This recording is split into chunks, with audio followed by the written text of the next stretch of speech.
4楼、10楼、14楼、18楼不能买吗？那你就大错特错了。其实呢，买房的时候真正不能买的是这3个楼层啊。对幸福生活比较重视的朋友，可以先给视频点点关注、点点赞。我们接下来往下讲啊。大家都知道，买房呢是很多人一生当中非常重要的一个事情，也是要掏空几代人的积蓄。有的人呢，甚至一辈子呢都买不起一套房子啊。对于我们大部分普通人来说，一辈子也只有一次买房的机会。所以说呀，很多人在买房的过程中是非常慎重的，尤其是对于楼层的选择啊。之前可能很多人在买房的时候都会排斥这种数字啊，像4楼、14楼这种寓意可能是不好的，还有就是18楼嘛，寓意着什么18层地狱。当然了，这种思想都是一个封建迷信的一个思想啊，也是一种心理的障碍。其实呢，我们在买房选择楼层的时候，更应该注重的是一个居住的一个舒适度问题，包括以后可能卖出去置换，包括变现的一个可能性是不是最大，是不是价值最大的一个问题，而不是仅仅是看数字这种问题啊。对于新手小白来说啊，我们买房真正其实不能买的是这3个楼层。今天呢就分享给大家啊，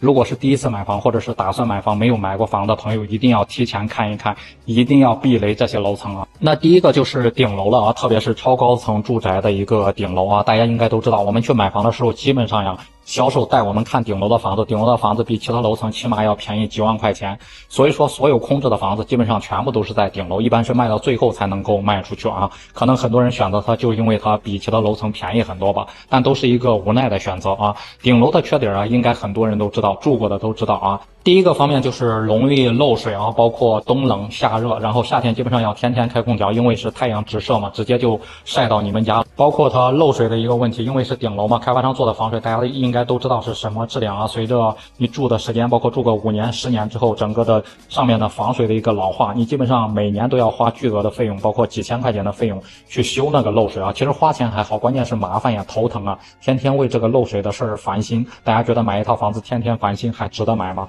所以说顶楼呀，大家一定要慎重的考虑。那第二个就是腰线层啊，其实呢，腰线的设计本身没有什么实质性的作用，只是让整个楼房的外观看着更好看而已啊。但是呢，这个腰线层啊，确实有很多的缺点啊。那比方说呢，突出的部分特别影响住户的一个采光啊，基本上室内是见不到什么光照的。而且呢，像这种腰线层特别容易积灰啊，基本上每天都要打扫，而且非常难打扫。像下雨的时候还容易积水啊，你搞不好还会渗透到室内来，真的是住到这种腰线层真的是烦恼不断。那第3个就是低楼层啊，特别是1层、2层，很多人买1层、2层呀，除了它可能是会比较便宜一点之外，另外一个就是出行方便啊，不用坐什么电梯，想出去马上就出去。但是呢，1层、2层这种低楼层，因为它太低啊，也是注定有很多缺点的。你比如说1层、2层的隐私性跟安全性基本上没有什么保障，别人的路人基本上从你家门口路过，想往你家窗户里面看一看，基本上看得一清二楚。另外一个方面就是它的安全性啊，你基本上家里面不装防护栏，你会非常担心家里面的一个